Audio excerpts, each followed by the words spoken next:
What's up guys, today I'll be reviewing the melee weapon in Fallout 4 called Kremvh's Tooth. I'll discuss the strengths, weaknesses, key perks, and mod options should you choose to regularly use the weapon.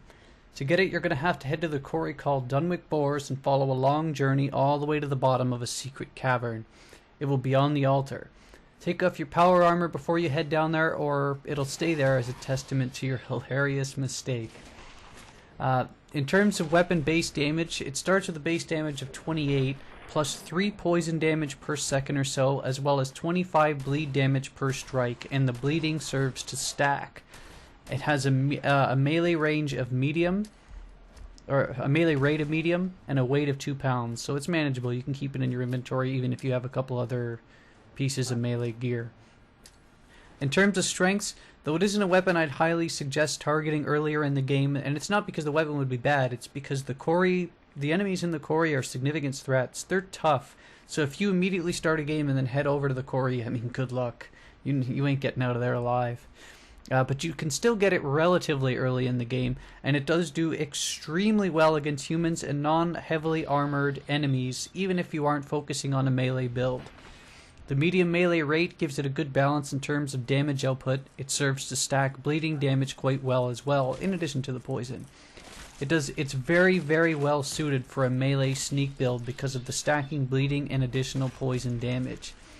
In terms of weaknesses though, that medium rate of melee means that it's a middle ground weapon in terms of overall damage. It means that it might take quite a few swings to take out more powerful enemies or stronger armored enemies that a stronger armored, say, sledgehammer might actually take out in one shot. But you do have, of course, all of the other effects. If you're looking to specifically buff this weapon through perk usage, you're going to want to use Big Leagues, Rooted, Bloody Mess if you want all damage possible, a Sneak and Ninja combo because it seems as if this weapon was almost made for these combinations of perks, and Blitz to increase your melee damage at range and the range of it, though of course this isn't an exclusive list.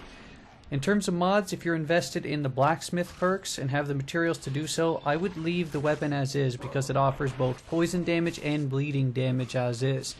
However, you can unequip the sacrificial blade mod, store it, and equip it to another stronger or better melee perk weapon, such as say a wounding machete, so you can get double bleeding damage and poison damage, but it's up to you.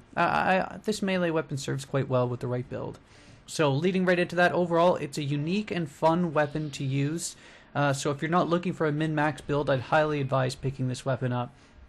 The medium swing means there's tons of poison damage and bleeding damage, so even if it isn't the strongest swing, lots of damage can be had either way. Combine this thing with a sneak melee build and you'll see rooms empty out, enemies bleed out, you're not going to have any problems.